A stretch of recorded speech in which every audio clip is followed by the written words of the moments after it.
Can you all hear me okay? Hey, Summer. Okay, awesome. Can hear you Let me good. put, awesome. Thanks, Nicole.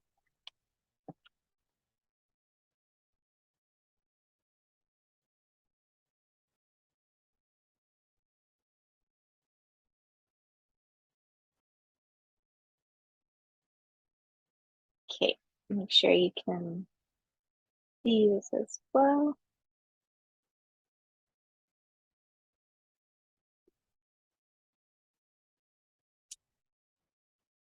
Doesn't want to let me show it to you.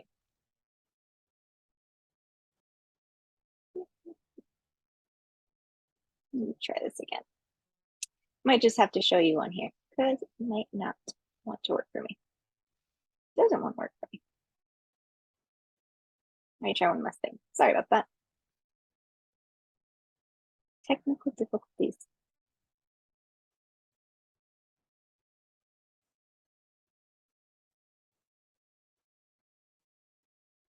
Things always work before you hit record, and then of course, as soon as you press record, it doesn't want to work anymore.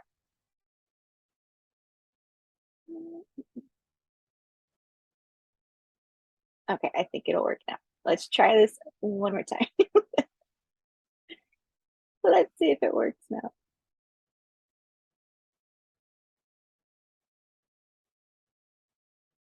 Yay, I think that's good now. Okay, there we go.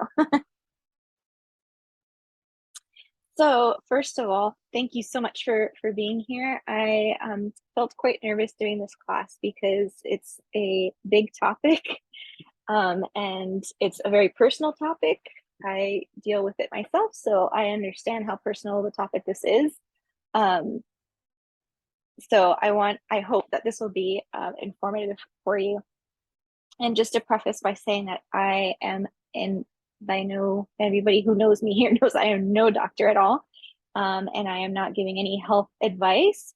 What I am doing is I am sharing my personal story along with a lot of research that I've done since then.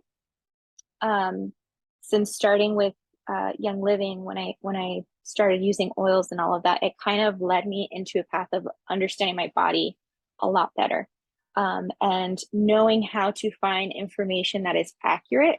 It's very hard to kind of weave and sift through all of the information that's out there now because everybody is an expert on everything nowadays, right? So it's hard to know who do you trust, how do you know what is accurate. So hopefully my experience and what I'll share with you will help you to be able to learn how to do the same for yourself. So the reason why I put these three words here, calm, joy, and confidence, is because it's something that I feel like when you have PCOS, we don't always feel calm. We lack joy sometimes when you're going through these hard situations, and your month can be very stressful. And then you lack confidence because of a lot of the symptoms from PCOS. So my aim here is to help you see that you can become calm, you can have joy, and you can have confidence despite whatever you might be going through with your PCOS symptoms. So first of all, I do want to explain what PCOS is because maybe some of you here think that you might have PCOS, you're not sure if you have it, or maybe you're here because a family member might have it, or you were just diagnosed, so you're trying to understand what this is. So PCOS just means polycystic ovarian syndrome, and it's an endocrine disorder that can have serious lifelong complications. So it is a serious, you're not going to die from it, but there are serious complications from having PCOS. And something that I found interesting from my research was what it says here at the end: women produce higher levels of androgens, which disrupt egg development and ovulation. And when you don't ovulate throughout the month, that's what makes you not have your period throughout the month. I've gone through 6 month stints without having my period, 3 months, 60 days, 80 days. I mean, it's been all over the place. It's never been the same, my cycle, for the most part. And that's because I didn't realize, and I didn't know, no doctor ever explained to me, it had to do with my ovulation. PCOS throws off all your hormones and you don't ovulate a lot of times. So if you're not ovulating, you're obviously not going to get a period. Didn't understand that, didn't know that, but now I do. And it's very helpful as well to understand that so that you know how you can help your body out. And we'll talk about that in a bit. So, despite what a lot of people might say, PCOS is not a period issue. It's not a diet issue. A lot of doctors try to put it on your diet, saying it's because of your diet why you have PCOS. That is not accurate. And when you know in your gut when something doesn't sound right, and a lot of times when it doesn't sound right, it's not right. So if you do your investigation, you will learn that PCOS is an endocrine issue. So what is your endocrine system? You need to understand what that is first. It's a number of our glands, such as our ovaries, thyroid, adrenal, and pituitary glands. And these secrete certain chemicals, which are hormones, and that's what differentiates it from other glands. So when you have PCOS, that means that your endocrine system is off.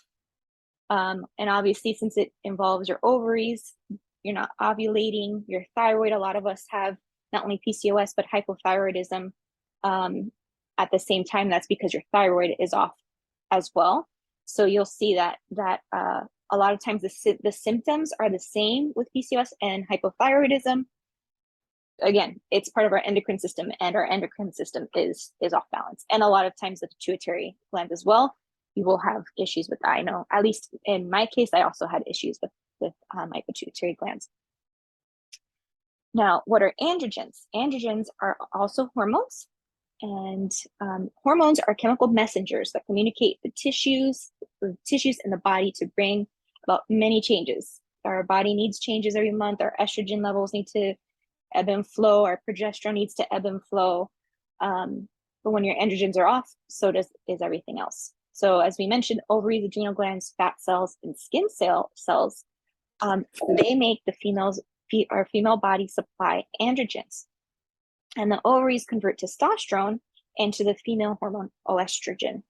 So when this is off, when your androgens are out of whack, when your thyroid is out of whack, and your ovaries are not doing what they're supposed to, that is all an indication that your endocrine system is off, which then leads to having PCOS. So let's talk about some of the symptoms of having PCOS. You could be thinking, oh, I definitely feel like I have PCOS. You have to have more than just one symptom. So just because you have, and we'll talk about this in a bit as well, but just because your monthly cycle is off, just because you don't get a period every month, it does not mean you have PCOS necessarily. There are multiple symptoms that kind of have to combine. So some of them are missed periods, irregular periods, or very light periods, ovaries that are large or have many cysts, hirsutism or excess body hair, including chest, stomach, and back, weight gain, especially around the belly, acne or oily skin, male pattern baldness, thinning hair or hair loss. That's an issue that many with PCOS have. Unfortunately, lose the hair from our head and it goes everywhere else on our body. Infertility, small pieces of excess skin, like skin tags on the neck or armpits. Obviously, that's not, if you have a skin tag, doesn't mean you have PCOS, right? It's these things coupled together. And then also dark or thick skin patches on the back of the neck and the armpits and under the breast. So they kind of look like dark lines. And some people think it's dirt, it's dirty. They're not washing it, but it's not that. It's part of your endocrine system that is off, and it causes those symptoms. So this is a topic I am quite passionate about because in my case, I've always been told that, or was told by my doctors, that the resolution, I guess you could say, to PCOS is taking the pill, right? That is going to cause it or solve your issue. And unfortunately, I hear so many young girls that are put on the pill to solve their PCOS issues. However, the pill does not cure PCOS. What it does is it'll mask what's going on in your body. So it's a Band-Aid over a wound. And yeah, your symptoms might improve while you're on it a bit. So you might, end up bleeding every month. So you think that that's your period, which when you're on the pill, you don't get a real period. Your body is reacting to a synthetic hormone, and that hormone makes you bleed every month. And that hormone will mask certain symptoms. However, if you decide to come off the pill, it will worsen tenfold when you do, because now your body's like, wait a minute, I was having issues, and now you've put this synthetic thing in me, and my estrogen was up here, but now it's all the way down here, and my progesterone was up here, and now it's all the way down there. And it can have some really, really pretty bad side effects. This was the one thing that kind of did it for me. I think it might be a hereditary thing in my case as well, even though they don't know if it's hereditary or not. I feel like it is in my case. But getting on the pill is what made it 10 times worse for me, unfortunately. So if you're told that that's the cure for your PCOS, I highly recommend that you look for another doctor that either speak to your doctor and explain to them why you do not want to get on the pill. There are many other things you can do if you're married and you don't want to become pregnant. There's other things you can do. And if your doctor doesn't want to work with you in that, then it's time to find a doctor that will help you and listen to your feelings. Now, something that we need to be careful with are endocrine disruptors. So we already talked about how our endocrine system is kind of like on high alert and is all messed up right when you have PCOS. The last thing we want to do is to disrupt our endocrine system even more. And some of the things that do that are being on birth control, corticosteroids, which, let's go back here. Corticosteroids is an ingredient that is in a lot of medications. So cancer medications, mental health medications, there's different types of medications that this ingredient is in, and it is very harmful to your endocrine system. It doesn't mean that you shouldn't take it. There are cases where you might need to, but just be aware that if your hormones start going all over the place, it might be due to that. Also, synthetic chemicals, so PCBs, PBBs, BPAs, DDT, DES. Whenever you see these in your ingredients, whether it's your cleaning supplies, whether it's your makeup, whether it's your skincare, whatever it may be, unfortunately, it's in the majority of those things. Every time you spray that bottle, every time you apply that product onto your skin, your body is absorbing it. It's going into your bloodstream, it's going into your endocrine system, and it's disrupting your endocrine system. So not only were you struggling before, but now you're adding to the struggle of your body. Your body already had.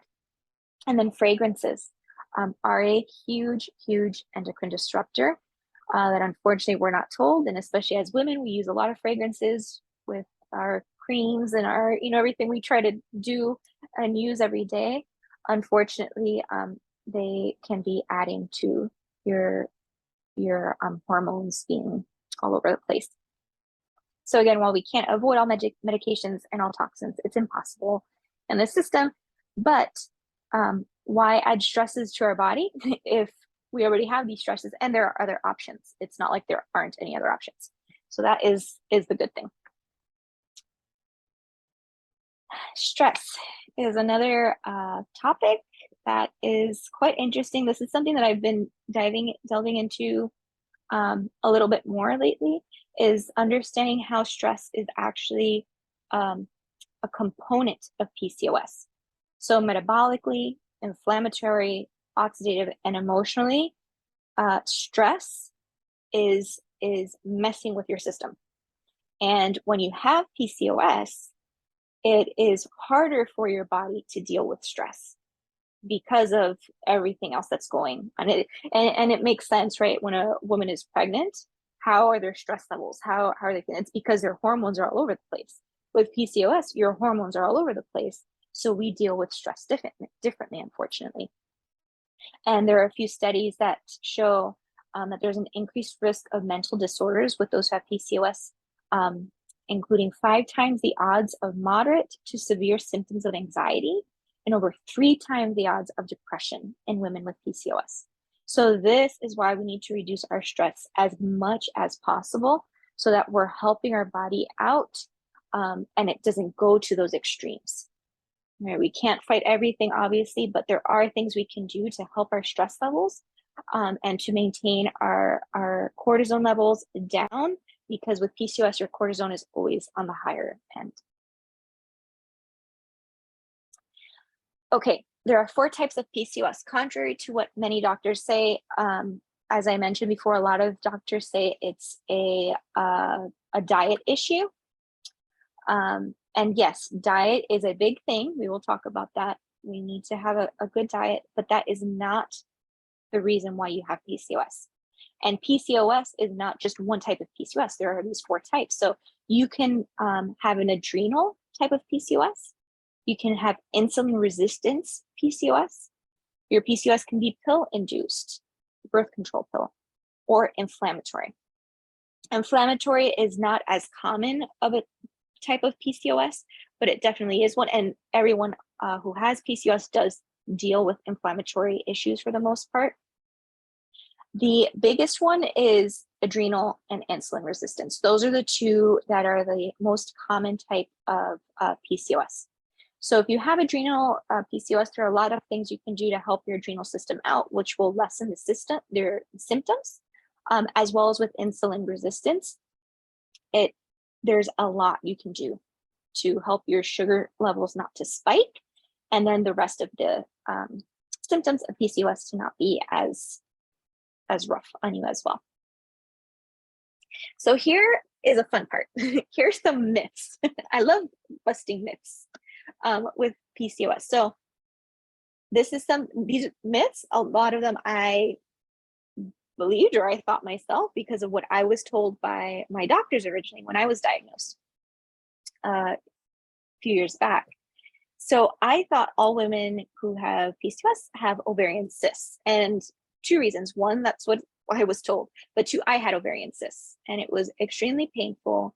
They would burst. It would bring me to my knees. It's extremely painful. And I thought, well, if you don't have ovarian cysts, then you don't have PCOS, because PCOS is polycystic ovarian syndrome. So obviously there's cysts in your ovaries, right? However, they are now learning that that's not the case.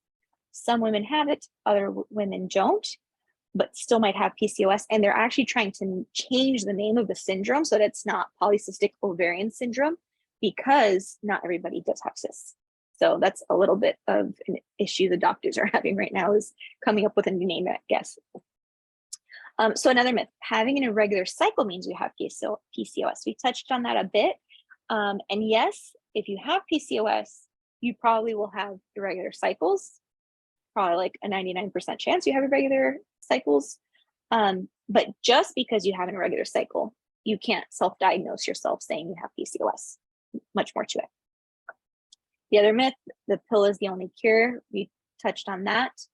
And the other thing is losing weight will get rid of it. A lot of if your doctor tells you you need to lose weight, or you're heavy and that's why you have PCOS, run the opposite way, please, because that is the most ridiculous thing ever. You cannot cause yourself to have PCOS by the food you eat. Can it exacerbate it? Yes, but it did not cause it. And it's not going to get rid of it completely. You cannot cure PCOS. There are some that like to say they can cure PCOS. You cannot cure PCOS, but you can heavily reduce the symptoms of PCOS. And diet will help, but it does not get rid of it.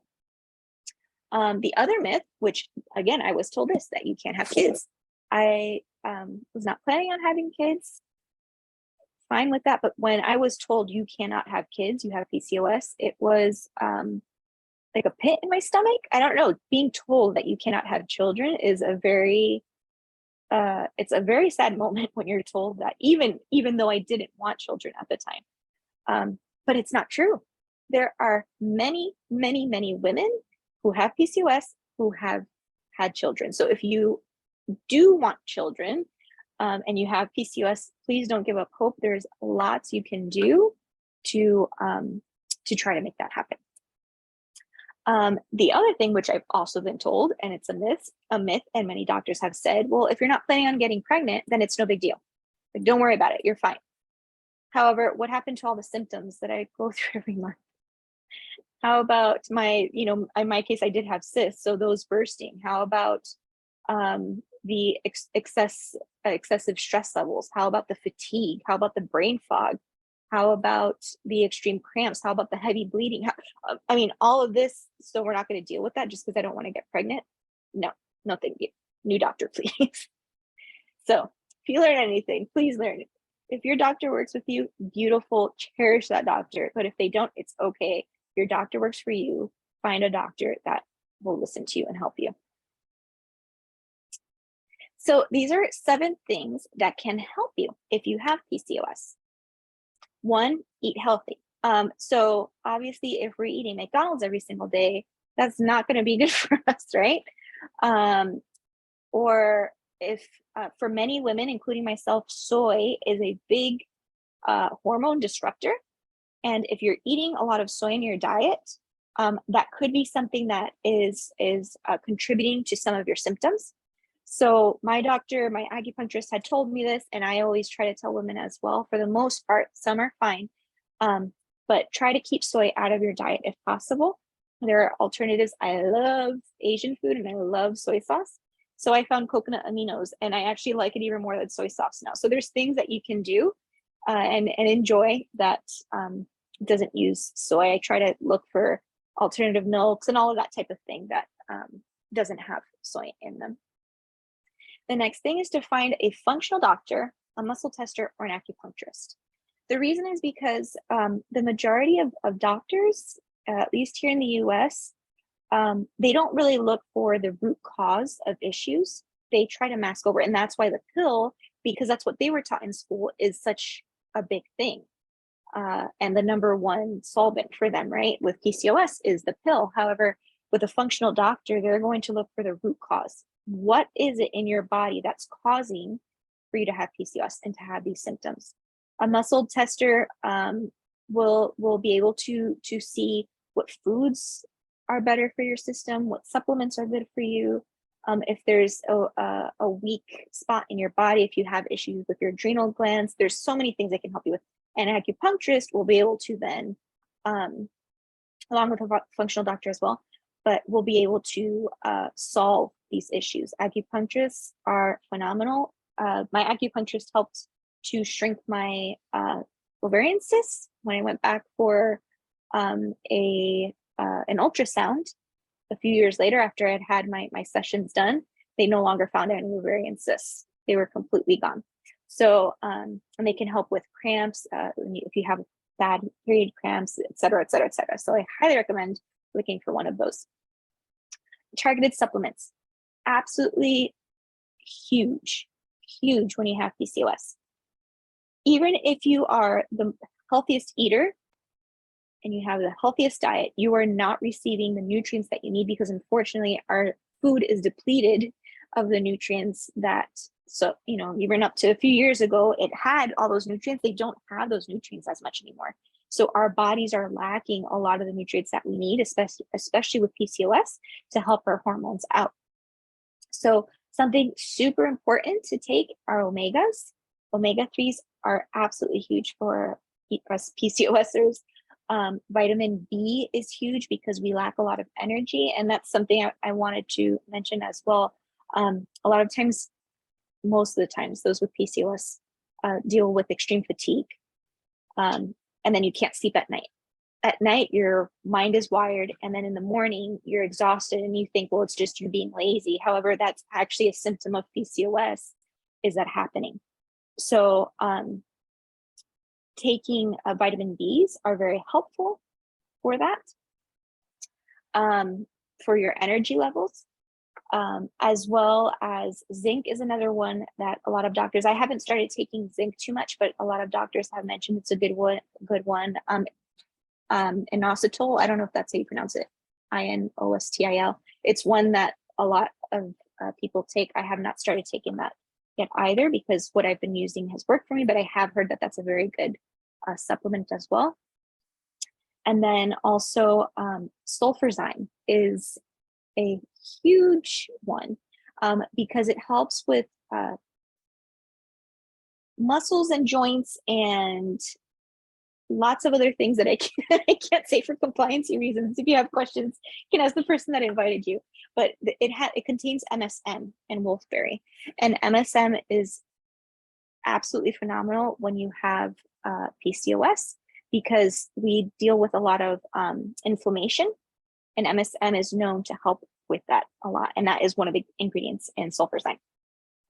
Also, Ningxia Red is a huge one. My buddy, my pal, besides it helping with a million and one things, the biggest thing that I had noticed was it helps with brain fog. And when you have PCOS, you might be dealing with brain fog. The kind where you walk into a room, you don't know why you walked into the room, that type of brain fog. Or when it's just like you have so much in your mind but it's not doing anything for you. Brain fog, it's PCOS. So Ningxia Red helps with that. Absolutely tremendous. And the newest one that I have added to my list of supplements is called Ningxia Greens. So it has the wolfberry that Ningxia Red has. However, it contains a ton of greens, and my favorite part of it are mushrooms. I recently did on my Instagram page not a story, a carousel post on mushrooms. There are 5 different mushrooms that come in that greens, and mushrooms are absolutely amazing for hormone health. I highly recommend you Googling if you want. I'm doing some research on mushrooms because they are phenomenal. So adding that has been absolutely wonderful. Last month, I had a really great cycle. I ovulated when I was supposed to ovulate, and my period came when it was supposed to come, and I was blown away. So I'm looking forward to seeing how, if that can continue, because with PCOS, you don't always know, but if you find things that work, continue to use it. Okay, so then we want to eliminate toxins, because our bodies with PCOS like to absorb more toxins than the average body. So whatever we can do, whether it's our makeup, our cleansers, our cleaning supplies, whatever we can do to eliminate those toxins, please do that. Exercise for me is huge. Also, to have a regular cycle. I've noticed that when I stop exercising, my cycle, my period isn't as regular, and I don't ovulate as regularly. So exercise is also something great you can do, but not, what do you call it? What do you call it? The type of exercise when, man, I can't think of the word. Like high stress type exercises, cardio. Cardio exercise. Those sometimes can be quite stressful to your body. And because with PCOS, you're already dealing with high cortisol levels, when you do that type of exercise, it can also mess with you and mess with your cortisol. So they say that walking is great when you have PCOS, weightlifting is great when you have PCOS, and doing exercises like Pilates and that type of things can help your stress levels down, keep them down. So that's just what some has. Intensive workout, thank you. Yeah, I feel like it's something with cardio, like something cardio. I don't know. I can't think. If anyone could think of what or if you know what I'm trying to say, I appreciate it. High intensity. You don't want high intensity workouts. Yeah. And then also controlling our blood sugar. If you have an insulin resistant type of PCOS, that is something you definitely want to do, is to control your blood sugar. Something that will help you a lot in the morning. I've been hearing a lot lately how eating proteins and fats first thing in the morning is very important. I feel like when you have PCOS, a lot of times we deal with weight issues, not everybody, but a lot of us deal with weight issues. And it's hard for us to keep our weight off and keep it down. So we try to do smoothies, and that's something I do often as well, as smoothies, but we can be adding things to our smoothies that are actually harming us. Things with high sugar. Bananas are not a good thing to eat first thing in the morning because of the high sugar content in it. So look for things, if you're going to do a smoothie, eat things that are high in protein, because when you have PCOS, you struggle with protein intake as well. So high protein greens can be really good, but do fruits that are not as high in sugar content. Also anti-inflammatory treatment. is really important. And again, as we mentioned, reducing our stress and anxiety. So NANGSHA is something that is really good for those who have blood sugar, want to help their blood sugar, who want to help with stress levels. We just had a clinical study done where it was told to us that it actually reduces stress levels and helps, I believe it's 36% in stress levels and 20 some percent, I think it was, to sleep better at night. So it's a great thing to add into your supplement, your daily supplement intake. Sorry, I had high impact aerobics. Yes, that's a good one too. Yeah, still not what I was thinking, but I think that that's probably more accurate than what I was thinking. So thank you, Summer. Yeah, and then using essential oils also is known and there's been clinical studies also to show how it does reduce your stress levels and helps with when you have anxious feelings. Putting a little bit on the bottom of your feet at night, all of these things, inhaling when you feel like your stress levels are climbing. It'll help you to take a deep breath, relax, and help your cortisol levels to drop.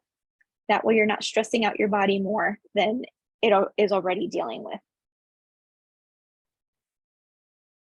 Stop the screen record there. So those are just a few things that I have found to be really helpful. But there's so much to PCOS, and this is not to say that you might be going through something that I haven't mentioned, or maybe you haven't gone through some of the things that I've mentioned. We're all so different, but hopefully this will give you a little bit of insight to maybe ask more questions to your doctor and do a little bit more research, and understand that just because it is happening to you, it might be common, the issues you're going through, but they're not normal. Having PCOS is not normal. However, there are things you can do to help the symptoms. We don't want to mask them. We want to treat the symptoms. So I hope that has been helpful for you. I don't know if you have any questions. Again, I'm not a doctor, so I can't answer a ton of stuff, but if you have any questions, I can try to answer them. If not, I really, really appreciate you being here. If you think of something later, feel free to send me a message. And there are quite a few people that I really enjoy following on Instagram. And I would just say be careful also with the ones that you follow on Instagram, because there are so many opinions. And if it doesn't feel right, it probably isn't.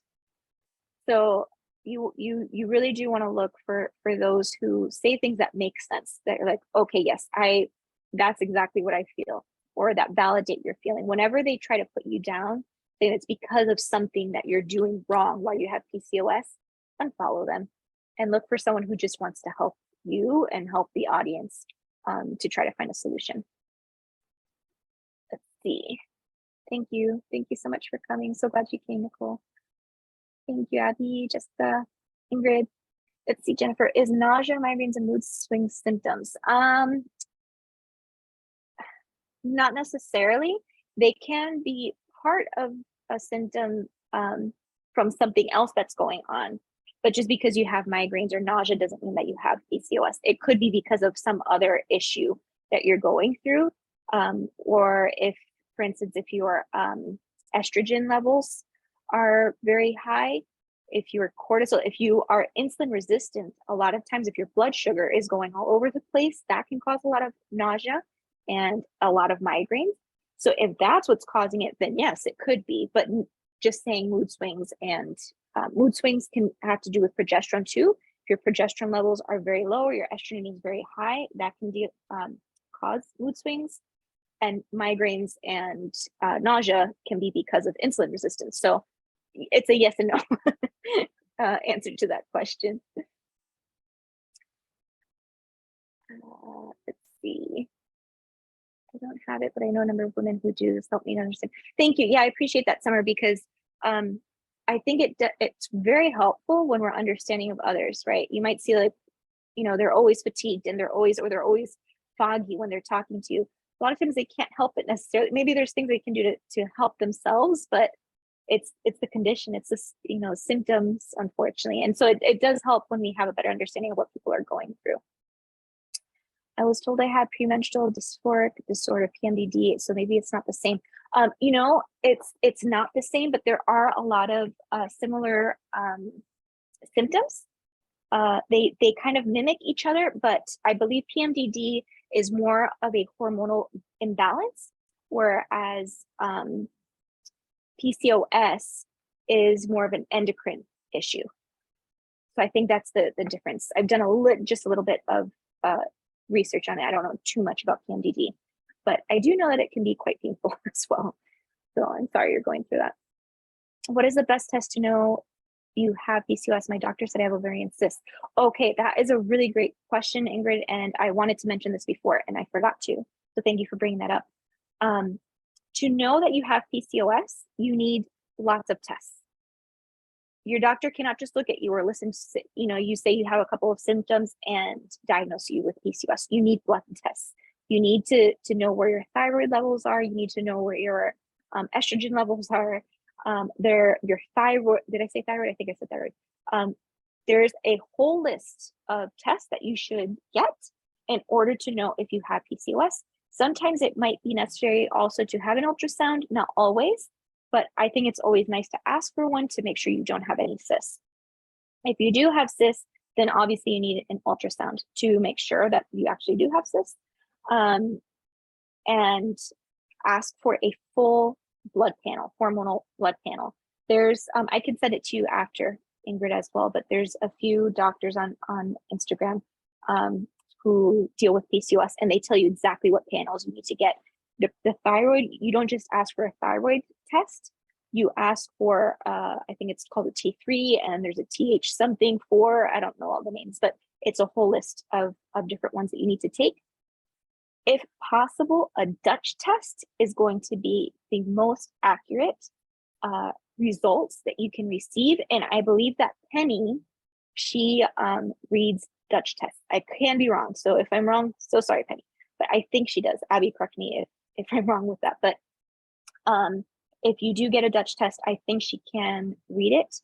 It is more expensive, but I hear it's so worth it. It's something that I really would like to invest in doing, because it will tell you every single hormone in your body, where your levels are. And then you'll know what to treat. Because if you don't know where your levels are, you don't know what to treat. So, but thank you so much for your great questions. Thank you for being here. I appreciate you taking the time. And please, if you have any questions, feel free to reach out to me, and I'll be happy to direct you to whatever information I can grab. Have a wonderful rest of your night, everybody. And thank you so much for coming. Bye. Thank you. Thank you.